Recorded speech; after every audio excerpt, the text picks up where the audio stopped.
Okay, let's run.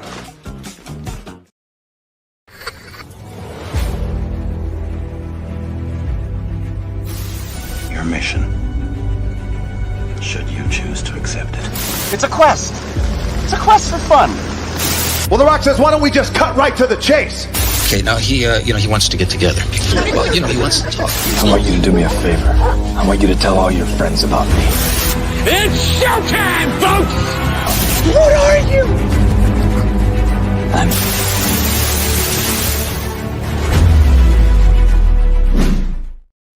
Greetings and salutations. This is, and I quote, the weekly show where we introduce some of the best creators from all over the world, and we find out more about them by taking your questions.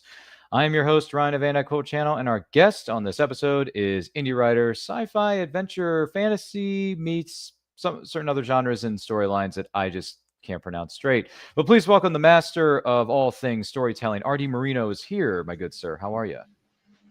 I'm excellent. Thank you for having me. Yeah, we thank you for being here, RD, and we also thank you for being here. Do not forget to like and share this with your closest friends if you're watching us live or what is known as a replay. Thank you so much for doing so. If you have any questions for the guest of honor, RD, let us know in those comments. Let us know in the chat. Be more than happy to take those as they come in respectively. RD, what would you say were some of your favorite books or writers growing up? So me, it was some of the classic stuff like Jules Verne was one of them. Edgar Allan Poe. I used to read a lot of Greek mythology and a lot of it like that. H.G. Wells was another one.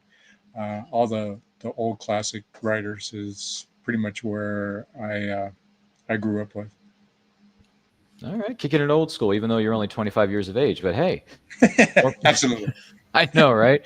Yeah, more power to you. More power to you. No, I dig it. I dig it. I actually have a copy of The Time Machine by H.G. Wells behind us here in our studio. It's over here on my 6,000 book TBR bookshelf. Hence the reason I call it TBR Road. Yeah, my TBR Road back here, RD, is just filled. What do you call it? Packed to the brim. With great books and great storytellers, including H.G. Wells and Robert Louis Stevenson, and who's the other one? Jules Verne is another one. Yes. So, yeah, gotta love the OGs, of adventure storytelling for sure. Do you have any favorite TV series, past or present? Yeah. So the original Star Trek was a good one. Lost in Space was another good one. Maybe step back a little bit is the reason that I got into sci-fi is the first movie that I saw was Forbidden Planet. And when I saw that movie, it's like, holy cow. Sci-fi, I've got to gobble up anything that's sci-fi. And then after that was Jason and the Argonauts. So that brought in all the fantasy realm to it. So that was a lot of what. So growing up, that was what I had to try to look forward to all the time. Anything that was coming up for sci-fi. And then when Star Trek came out, holy man, that was awesome. And then they had the other ones that spin off, Deep Space Nine and a few of the other ones like that. And so it's been amazing. And then Star Wars came out. I think I was in high school or maybe just out of high school when Star Wars came out.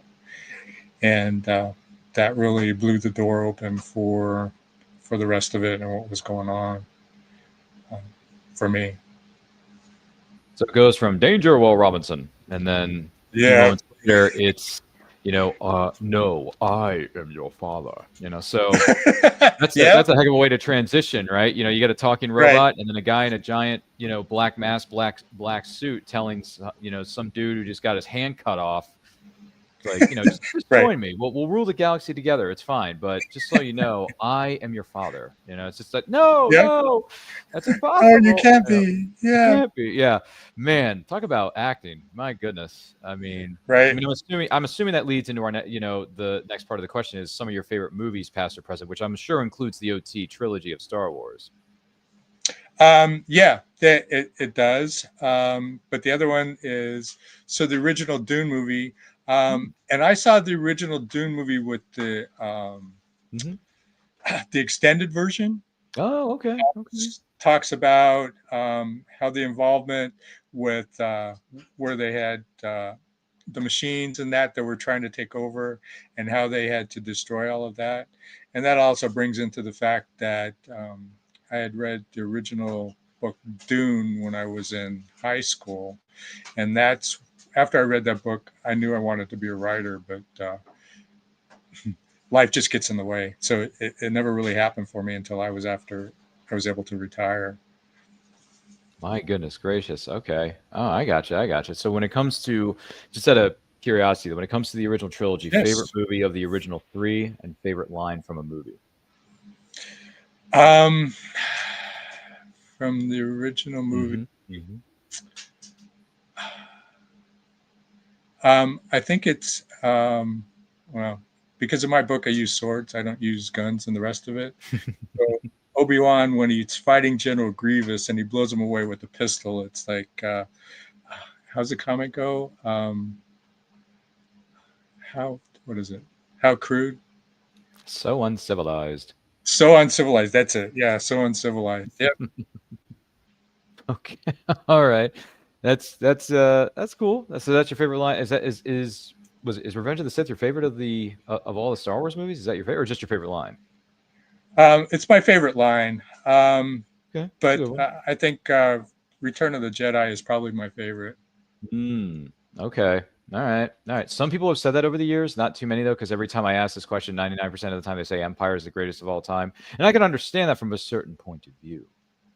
Right. But, Return of the Jedi has its qualities to it as well. I mean, the throne scene at the end, between Vader, Luke, and the Emperor standing right in the middle of it, crackling, right, just making everybody on, and just sniveling and conniving and all this other weird stuff that he's trying to twist Luke's mind, right?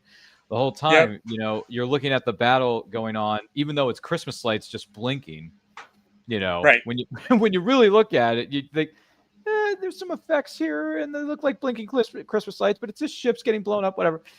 And then, you want this, don't you? Strike me down with it. It's just, yep. Oh, just man. kill him and step in. Yep. Like, just do it already. But, he kept egging him on and then eventually Luke just lost it and goes after Vader and said it because, Vader comes to the Emperor's defense. So, right. Yeah. No, Return of the Jedi is a solid pick, man. It's funny. This is going to cause a major stir in the comments down below. But my favorite Star Wars movie is actually one of the more recent ones, and that would be Force Awakens.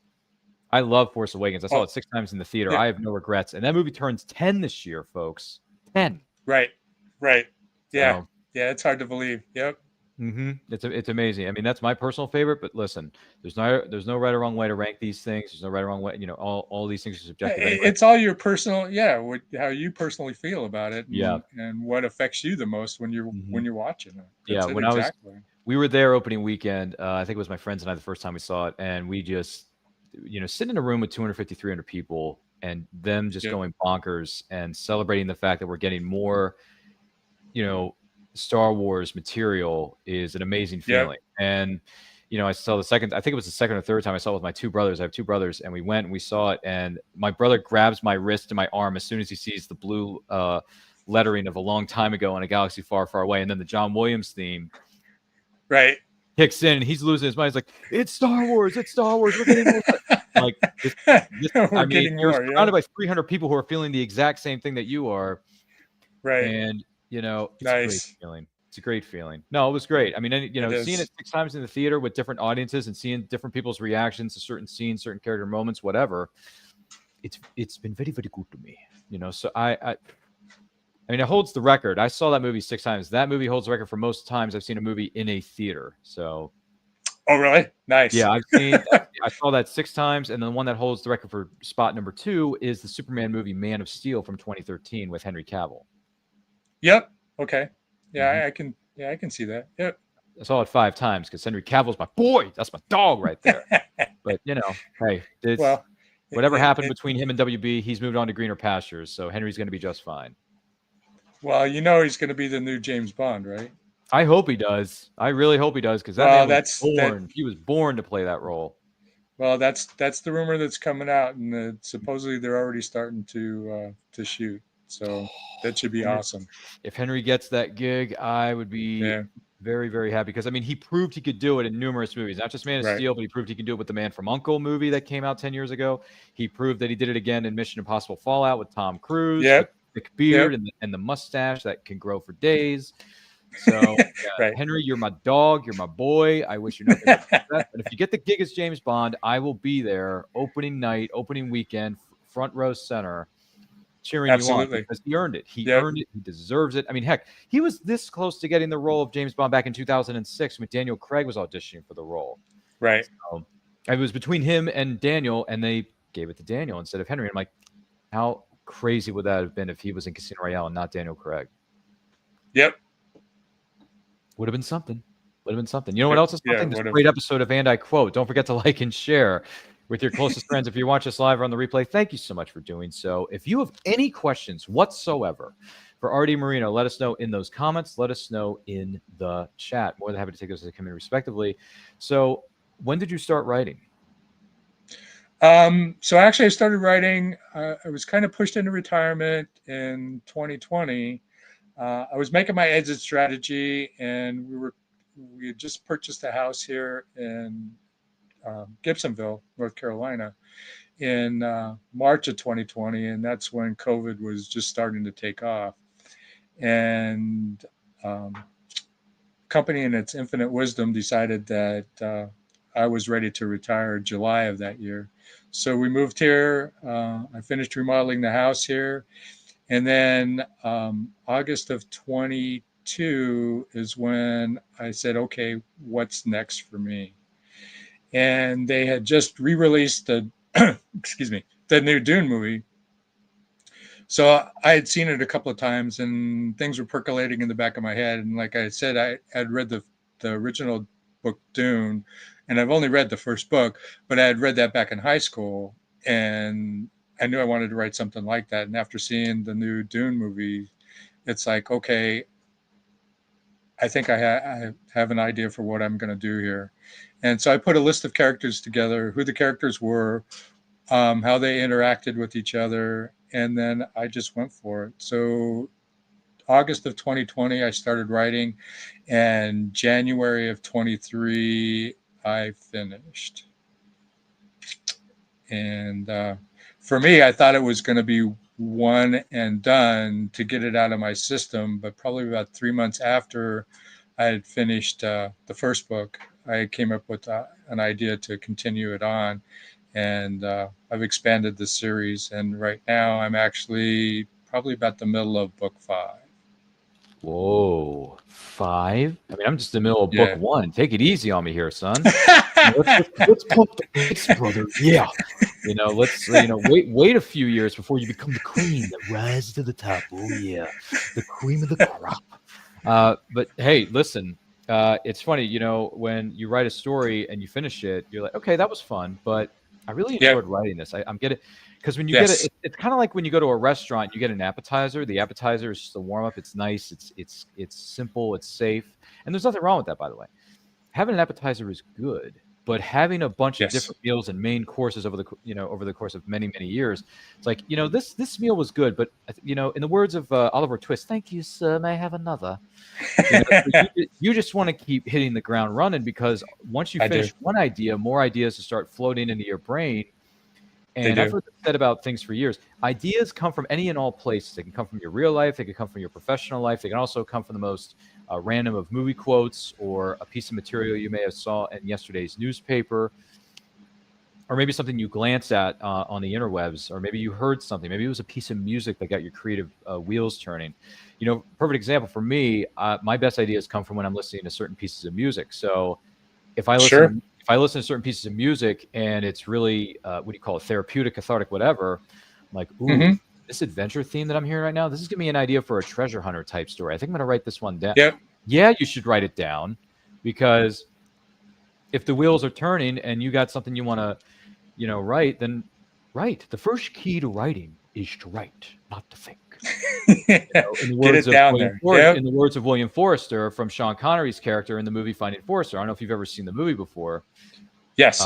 Oh, you have seen it. Okay. It's criminally underrated. It's a really good movie about being a writer, being your own person, being your own self. Right. It's kind of like a self-discovery, like self-identity kind of thing. So if you folks out there have never heard of the words Finding Forrester before, treat yourself and watch it, because I just saw it drop on Disney Plus streaming service. Hashtag not a sponsor of this show, RD. But but it's on there, and I just rewatched it about a week Nice. ago, actually 2 weeks ago, and it's great watching it, because it's like, man, this is a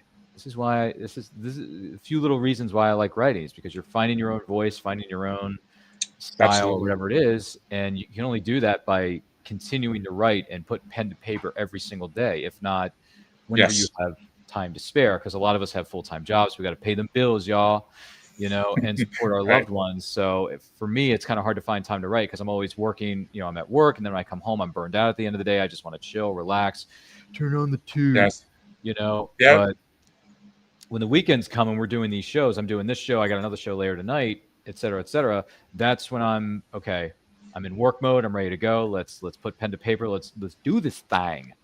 So absolutely, that's kind of my, I guess, what do you call it, like writing process or writing routine, I guess, if you want to call it such. But what, in your mind, what are some of the rewards about being a writer? Well, for me, first one was when I was actually able to finish the book, and I was really surprised at how quickly it all came together. I'm a bit of a plotter, so I kind of put a rough plot together. So I knew how I wanted the beginning of the book to go. I knew kind of how the middle of the book was going to happen, and I had a rough idea how I wanted to end it. But the thing that was surprising to me when I started writing is how much the characters almost have a mind of their own.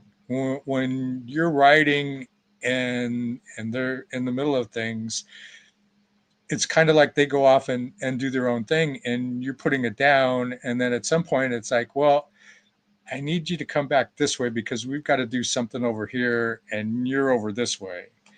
But that was kind of a surprising thing to me when I started writing. The other thing too was when I was actually able to find somebody to help me get this book published, and grammar was never my thing. And I knew when I'd written this first book that it was going to need a lot of help. And when I started working with editors, I learned a lot from them. And so my other books aren't anywhere near as rough as the first one was. But it really helped me understand the process and how that all gels. And then when we started working on trying to find a cover, we did a kind of a contest with a group called 99 Designs. And we got like 20 different conceptions of what we wanted. And the one that I have now is probably one of the last ones that came in. And in that, I had to ask them to do a few tweaks to it because in their Esteban's daughters, I say that they're blonde, blue-eyed girls. So I said, okay, one of the women on the book has to be blonde hair. And I also need the swords to glow red because there's a reason that they glow red in the book. So I need them to glow red on the cover. So those are some of the changes that I made. But when I first saw this cover, I knew that it was the one that I wanted. So and it's been an amazing journey since then. Wow. Well, it is a heck of a cover, which we'll talk about here shortly. Don't get me wrong. Opposite side of the fence, though, what are some of the challenges about being a writer? So the biggest challenge is marketing. And I didn't understand any of that. I tried to go the traditional route with a publisher, and went out to a bunch of different publishing houses, and I received some nice rejection letters. It wasn't anything cruel, but and so I just kept pushing. It's like, no, I want this book to be real. So then I found a group that helps indie authors, and they help with, like I said, they help with editing. They help me get a book cover. They help me with the formatting to get it onto Amazon, and it's also on Ingram Sparks now. So that was the other challenge that they help with. But the biggest one has been marketing. That is a whole other beast that is challenging in its own right. Yeah, it certainly is. Certainly is. Yeah, with so many fish in a very big pond, some of us are Right. swimming amongst the sharks. Yep, It's not an absolutely. easy thing to do. I feel like everyone we run into, my name is Bruce. Bruce the shark. Anybody remember him from the Yep, Lindy film called yep, Jaws? It just yep. turned the big 5-0 earlier this year. I don't know if anyone noticed that, but Bruce doesn't seem to age very much. So must No, be. he doesn't. What do you think, Steven? Do you think Spielberg put something in the genes? Must be something in the genes. There you go. Thank you, Steven. So I hear you, man. I hear you. This shark swallow you whole. Anyway. We can sit here and RD and I can quote Jaws all day long. We're definitely going to need a bigger boat the Absolutely. next time Yeah. RD and I are here discussing that. But outside of that, what advice would you give to aspiring writers out there? So the one thing that to keep in mind is if you want to be a writer, you got to get it down on paper or on your laptop, however you want to. But you got to get it out there. It's got to be written somehow. It's not going to do any good sitting in the back of your head and just thinking about it. Most obstacles that people have when it comes to writing is they don't follow through. So for me, telling somebody out there that asks, get it on paper. If you can get it on paper and get it to the point where it's to the end, if it's something that you love, something that you like, there's going to be somebody else out there that is going to like it as well. And that's really the biggest challenge for any writer, I think, is their own limitations of what they think they can do versus what they actually do. Yeah, definitely. Yeah, it was during COVID and after COVID, I just started having some ideas crawl through my head, and I'm thinking to myself, should I put these down on paper or not? And then once I started Right. listening to all this podcast, the Men's Adventure Fiction podcast, which we can give a brief logo of here, it drops on all your favorite podcasting platforms on Wednesday afternoons. Feel free to check it out. It's hosted by Luke and Nate of Veritas Entertainment. They're a really good group of people out there from the state of Pennsylvania, and ever since I joined the Discord, it's got my wheels turned again. So I'm thinking to myself, I got to stay consistent with this. I got to stay in this Discord and learn as much as I can and soak it up like a sponge, because the more you learn, the more you're going to be prepared. So, Right. Going forward, but definitely put your thoughts down on paper, folks. If you have an idea for any kind of story, it doesn't matter what genre it is, doesn't matter what time period it's set, whether it's a period Right. piece or not, doesn't matter.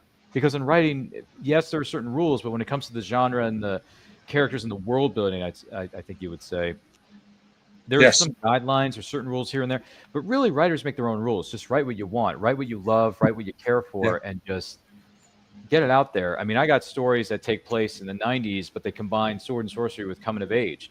I never thought I would do that, let alone write. Right. Here we are, Yep. in the process of doing the writes, and then I got to go back and do something known as the edits.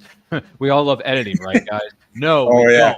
But we got to go back and revise it. And here's the other thing too: your first draft, your rough draft, is called a rough draft for a reason. It's going to be terrible, Right.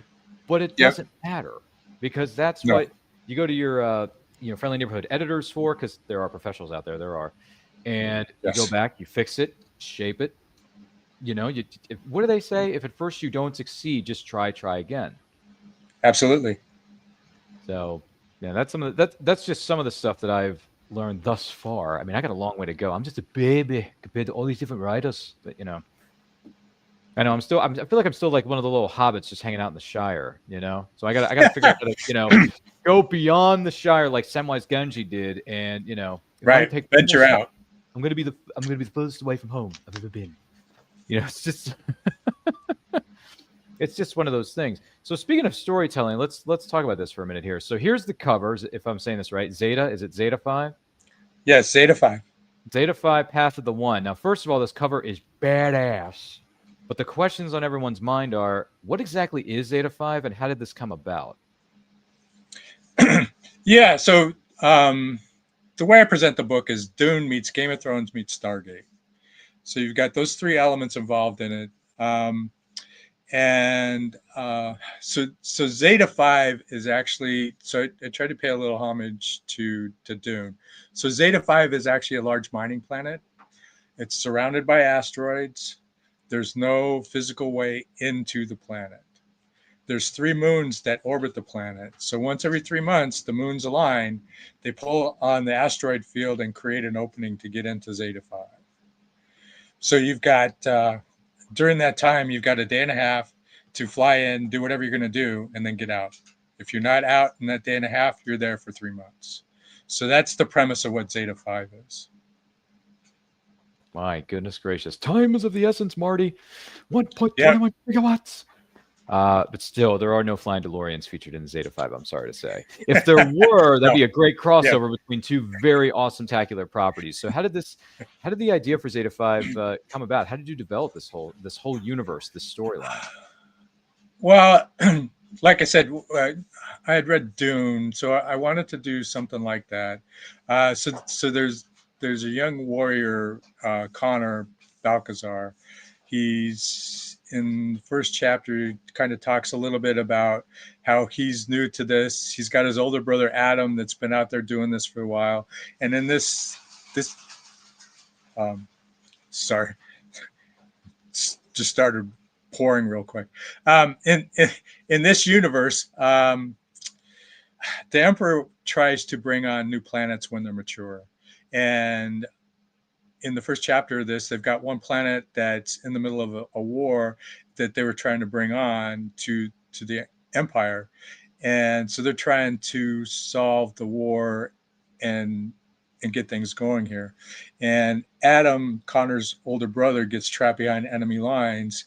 And so Connor, this is his first effort to try and prove himself, goes behind enemy lines to help bring Adam back. So that's kind of how it goes, how the story goes. And then as it progresses on a little bit, the Emperor Esteban has a younger brother, Lorenzo. And Lorenzo is a very smart, intelligent scientist, but he's a little embittered about the fact that his brother is the Emperor, not him. So Esteban has been trying to uncover some of the stuff that Lorenzo has been doing, because Lorenzo is responsible for all the labs in this universe. So he has control over all the new technology and what goes on, and he releases what he thinks is fit at the time. And so he's hiding stuff that is discovered when there's a lab explosion. And Esteban with his one of his guards, John, go to this lab explosion and discover some of the stuff that Lorenzo is up to. And in doing this, Esteban figures that if he doesn't find out what else Lorenzo is up to, that they could be in trouble. So he uses Adam and Connor as his spies to try and figure out what Lorenzo is doing, because the last time Lorenzo had seen them was when they were young kids. So he wouldn't recognize them as they're trying to progress around, trying to find out what Lorenzo is up to. But in this lab explosion, it highlights something that's going on that they determine is happening on Zeta 5. So Adam trails through some of the other planets, trying to find out what Lorenzo's up to in these different labs, while Connor goes to Zeta 5 to try and discover what he had done there. So that's kind of how the premise for this goes. Well, it's very intriguing stuff, and congratulations on the release of this book. It's been quite exciting to read thus far. You're friendly neighborhood host and producer of this show, and I quote, I have been reading Zeta 5, and it's really good stuff so far. Unfortunately, I haven't finished it yet, and once again, and also it's a thick book, guys. This is going to take me a minute. So give me a month, give me a day and a half, maybe 3 months, and I'll get back to you. I'll call RD on the phone and be like, yo, dude, your timeline in the book is the same as how long it took me to read this gosh darn thing. Stop making so many long books, brother. No, I'm just kidding. Listen, write how you want, do what you feel is right, and build the universe that you want to create, which is fantastic stuff. So if Zeta 5 happened to be adapted into a live action movie or a television series, do you have any actors in mind you would cast in certain roles? Because I can already imagine an Alfred Molina, Oded Fair from The Mummy being in certain roles for this. Well, okay, so what is it? I'm trying to think of. So, Den of Thieves. Oh yeah. So have you seen the movie Den of Thieves? Well, I haven't. Unfortunately, I haven't seen it. I've seen the trailer for it. But are you thinking of Gerard Butler or? Yeah, so Gerard Butler, he could be Lorenzo, Mm-hmm. because he was in the what is that other group or other movie where they've got the satellite that controls weather? Oh, Geostorm. Geostorm, yeah. Yeah, so he plays a scientist in that movie. So it would be something that he could pull off. But also in there in Game of Thrones is the kid. His name is Pablo Schreiber. Yeah, Pablo Uh, and- Schreiber, yeah. yeah. So you saw. I don't know if you saw the series Halo, where he played Master Chief. I didn't see Halo, but I know Pablo Schreiber's been in numerous movies and TV projects over the years. I remember him tormenting Detective Benson in SVU. He had a long character arc on there. Right. So if you saw him a Master Thief, he's built up the way that Connor ends up when he comes off of Zeta 5. So there's a transformation for Connor when he goes from the time he goes to Zeta 5 from the time he leaves. And I think he would be amazing to play Connor. It just needs to be you need to make him look a little younger in the beginning, I think. Maybe some de-aging there. Yeah, kind of like what they did with what's his name, Evans for Chris Captain Evans, America. Yeah, Chris Evans for Captain America. Kind of like they did with him in the beginning to make him look scrawny, little, yeah, with the cowlick hair, something like that. I don't know whatever it was, the curved blonde hair, whatever. But I can't. I'm not a barber, okay, folks. So just if I'm wrong about any of this stuff, let me know in the comments because I don't know what I'm talking about when it comes to haircuts or trimming. What is it called? Trimming your hair. That's what it's called. So anyone want to correct us? Con Air. What's the other? Olay. I mean, I don't know. Let it. Anyway. That's a story for another day entirely. No, that's some good casting, man. I if this ever gets picked up as a series, as a television series, animated, live action, whatever, that would be great for you. I think it'd be great for Zeta 5 and the fans as a whole. And speaking of which, have there been any special memories for you from being at book signings or other events? Yeah. So there was one. I did a book signing in Raleigh, and then I did another one in Charlotte. So the one I did in Raleigh, I had sold out, and I had a woman come to me, and I told her that I was out.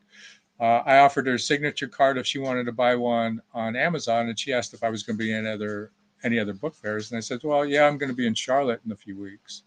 And she was one of the first ones to my table when I was at Charlotte and she says, hi, you remember me? You sold out? And I said, oh yeah, absolutely.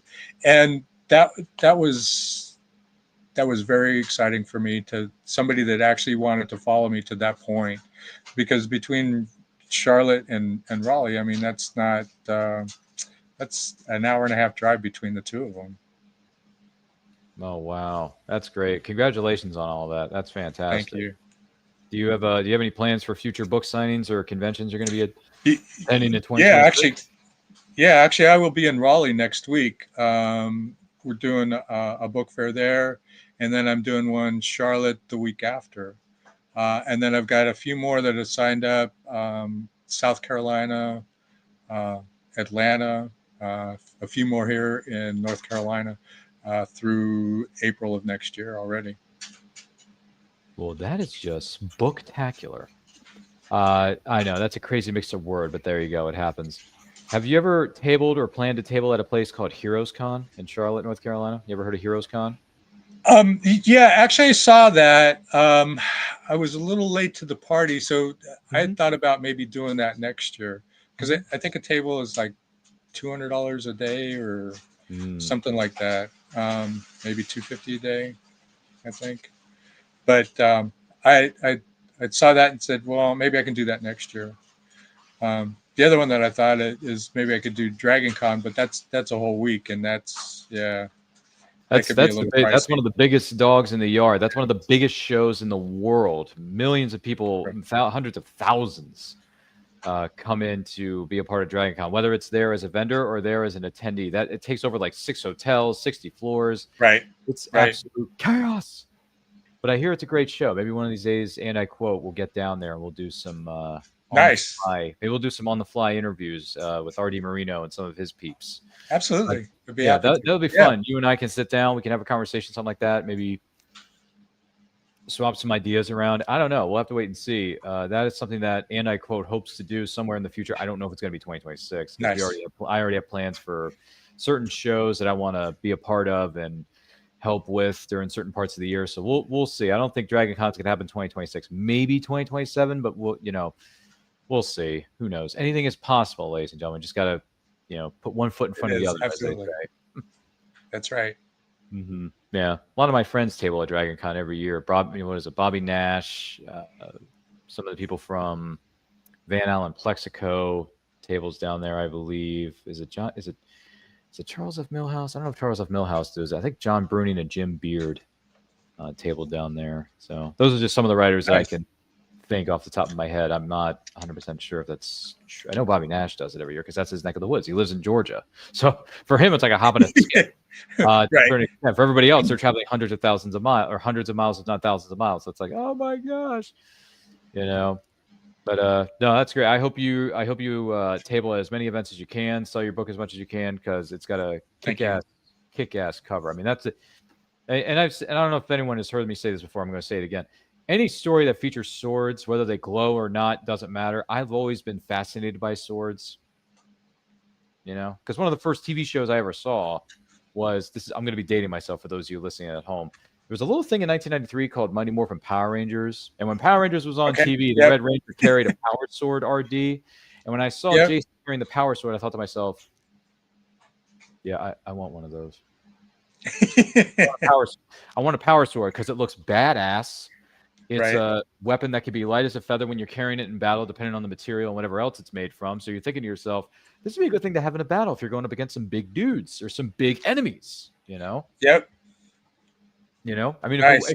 if it can work for, what's his name? King Arthur with Excalibur, a sword in the stone and all that kind of stuff. Knights of the Round Table, anybody? You remember that story? Just saying.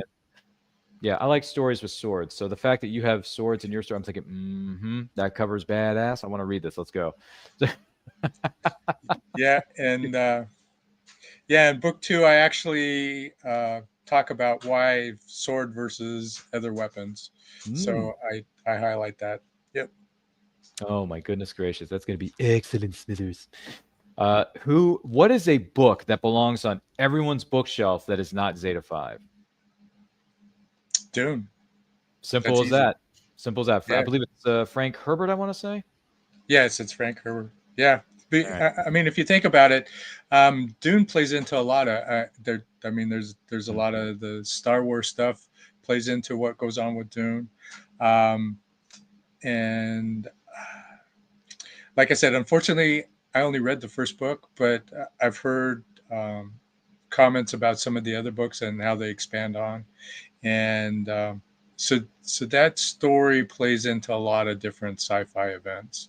And so if you read Dune, then you're going to get a grasp on a lot of what's going on, what's been produced in the sci-fi world. So in other words, if it weren't for Dune, there'd be no Star Trek, no Star Wars, no what do you call it, Babylon 5, no Battlestar Galactica. I don't think I could come right out and say that, but I think there's a lot of influence that Dune had provided to a lot of those out there. A lot of filmmakers or producers. Yeah, I might say. Maybe I don't know. Maybe Dune had a hand in influencing James Cameron's The Terminator. I don't know. Who knows? I mean, I'll be honest with you. I don't know why, but The Terminator is one of my all-time favorite movies, and it's in my top 10 of all time. I mean, that movie, 40 years later, 40 plus, it still hits it. Yes, it hits it. It holds up. The practical effects. They were working with a shoestring budget for the time, and the fact that they were able to make that miniature at the end of the movie, where he crawls out of the fire and he's walking towards Sarah and Kyle Reese. I mean, you can tell. I mean, nowadays you can definitely tell it's a visual effect, but at the same time, it's still real. Like, that's a real ectoskeleton that's walking and bashing its way through those doors to get into that what do you call it? The plant, the steel plant, and it's the what do you call it? The synthesizer score by was it Brian? Is it Brian or is it Brad? No, Brad Fidel is incredible. Yep, it's absolutely incredible. Are you a fan of? I mean, you've seen all the Terminators, right? So I'm assuming the Terminator is going to be one of your favorites, right? Yes. Yes. Now, It is. let me ask you this: which one do you think is better, the OG from '84 or the one that came right after it, T2 in '91? Actually, I think I like T2 better because Arnold plays kind of a good guy. He's not the a-hole in the first one. Yeah. Mm-hmm.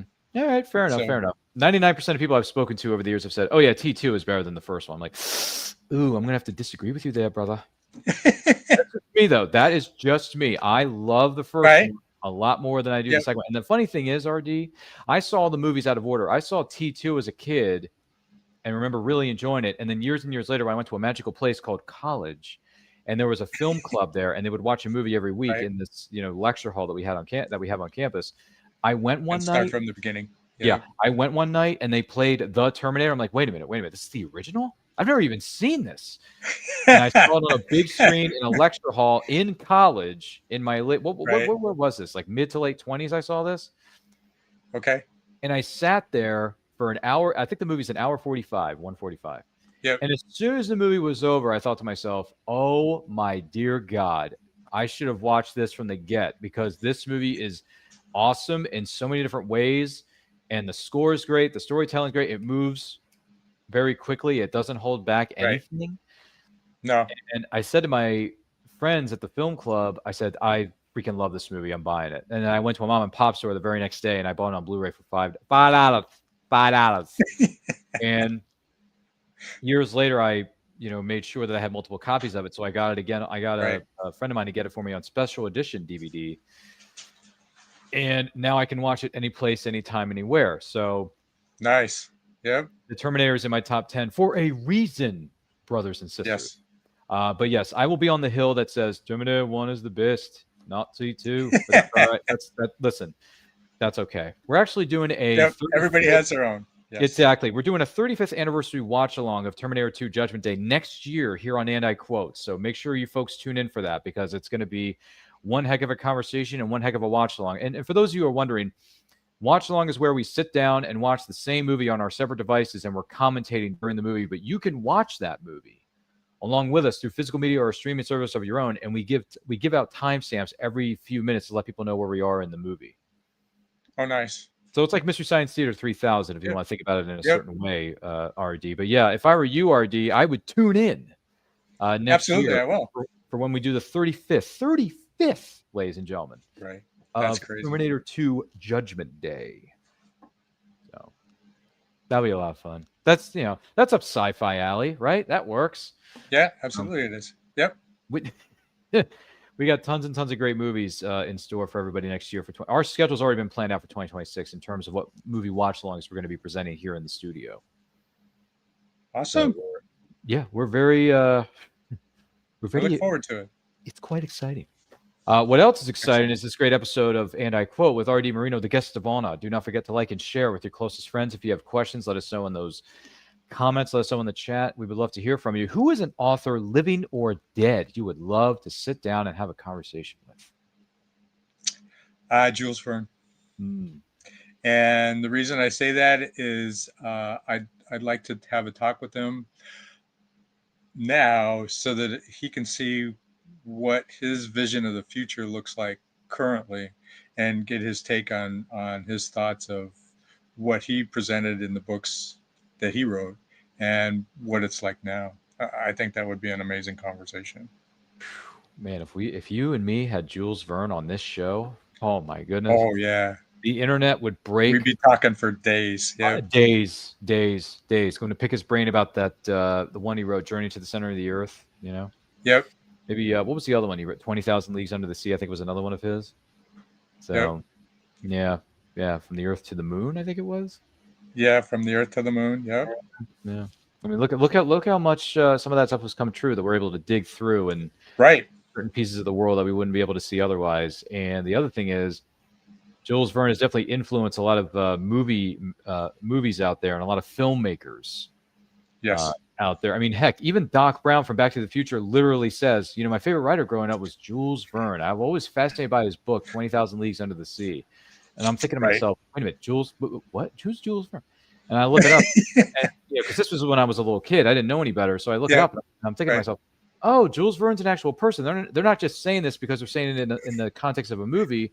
Jules Verne's Right. an actual writer who existed and wrote many, many books that influenced so many young readers back in the day and still do even today, Right. right? I mean, how many Yeah, times has his absolutely book it is. remastered or re-released? Have you noticed that?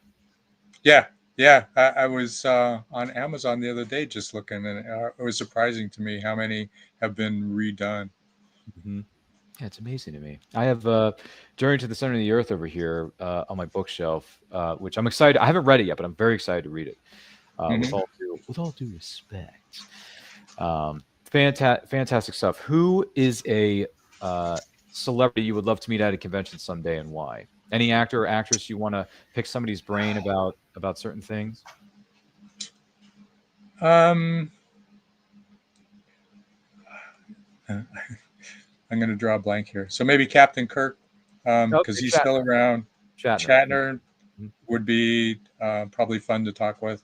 Yeah, because he's still around, and he's done a few cons as well. So there's still a possibility of seeing and talking with him. All right. Hey, space, the final frontier. I mean, That's right. These are the voyages of the Starship Enterprise. Anyway, sorry. My favorite element of Star Trek is Picard, and Patrick Stewart is the man. Freaking love that man. That guy is just a boss. And my favorite Star Trek movie is First Contact. Yeah, I like that movie. Yeah, It was very good. Seriously, I mean that whole speech. Come on, man. The speech breaks the glass. The line must be drawn here. This far, no further. You know, I mean, come on, dude. Come on. That's some of the best acting like ever. Well, and he was also in the original Dune movie too. Yep. Which you're right. That's ironic, isn't it? He was in the original Dune, and then he talks about finding his white whale with the Borg, and Captain Nemo and Moby Dick, and he ends up being in a television adaptation of Moby Dick by Herman Melville. Right. Yeah. So, like, oh my gosh, Patrick Stewart. Yeah, he's a classical actor. He hasn't played. Yep. I mean, look at this. You're talking. I mean, Patrick Stewart even played Ebenezer Scrooge in a TV adaptation of A Christmas Carol. Do you remember that? It was on TNT. Yes. Yep. Which, if I remember correctly, someone took the liberty of posting that movie, this version of A Christmas Carol that was presented by TNT Movies on YouTube. So if you want to get into the holiday spirit, check out Patrick Stewart's iteration of Ebenezer Scrooge. Yeah, there you go. It's Patrick Stewart. You can't go wrong, man. I'm just saying. All we can do now, RD Moreno, is live long and prosper. What I want to take this opportunity to say thank you so much to RD Moreno for being our guest on this week's episode of And I Quote. RD, congratulations to you. Thank you. The release of Zeta 5, Path of the One in the world. And if someone wants to know more about you or keep up to date with what you got coming up in the next 5 or 10 years, because clearly you're going to Kevin Feige this thing and bring out 5, 10, 20 books in the next 5 or so years. So where can they follow you on social media, my good friend?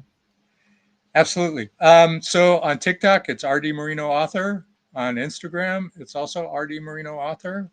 On Facebook, it's RD Moreno, author. My website is www.rdmorenoauthor.com. Fabulous. Well, links are located in the description down below, so make sure you check those out. RD, stick around. I'm going to talk to you here again momentarily, but thank you for being a part of this episode of And I Quote. My name is Ryan. You can follow me across all forms of social media at And I Quote channel, which is listed right below my name here. Links are in the description below for all our upcoming projects. Also, I want to let you know that we are on the road to 5,000 subscribers, ladies and gentlemen. And once we do, we'll have a great big live stream celebration that will include special giveaways that you, the person who is watching and listening to this program right now, are going to be eligible to win, I would say. And also, the seasons are changing, so treat yourself to some hoodies. We have shirts. We have stickers you can add to your water bottles on our Redbubble store. Everything is on sale for the holiday season, so check it out. Links are in our social media bios as well as in the description down below. If you want to check out my short story, it's called Wolf of the West. That was published by Veritas Entertainment as a part of Western Tales Volume 1. You can find it in paperback, hardcover, and ebook. And a link is located in the description below in my link tree, as well as on our social media bios. So make sure you check that out if you're in the mood for a good old-fashioned Western and you want to treat yourself or find that special gift for a friend or family member. Thank you for being a part of this episode of And I Quote. We have episodes on Saturdays at 12 p.m. Eastern Time, Movie watch-alongs and other special forms of our programming are going to be held Friday nights at 7 p.m. Eastern, so make sure you check those out. And once and for all, do not forget to like, comment, share, subscribe, ring the bell to be notified when the videos go up or they go live. Remember, life is better when supporting creators from all over the world. Take a look.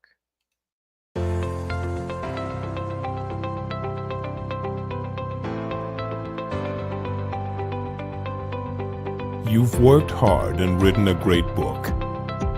Now it's time to give it a great cover. If you're an indie author or small press publisher, Plasmafire Graphics is your source for affordable cover illustration and graphic design.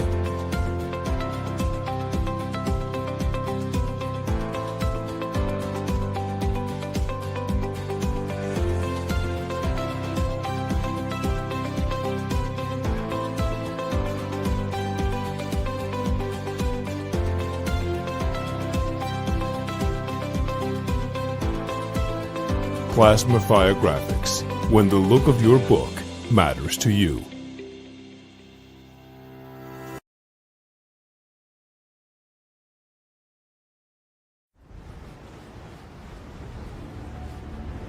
Trellin of Ulia is a cursed man, and cursed men are dangerous. He has traveled the known world seeking a way to lift his curse. So far, he has not found what he is looking for. When Trellin arrives in the city of Anshi, in the nation of Paraba, he meets a cold reception. The desert nation is unforgiving, its people have proven untrustworthy, and the locals have no love for foreigners. Now, a wealthy stranger offers to lift Trellin's curse for a price, and he must make a choice. Seek a solution elsewhere, or risk imprisonment in the Tower of Ruhak, a place from whence no man has ever escaped. The known world of Atera, The Prisoner of Ruhak Tower. Now available on Amazon in paperback and on Kindle. Good morning! Oh, and in case I don't see you, good afternoon, good evening, and good night.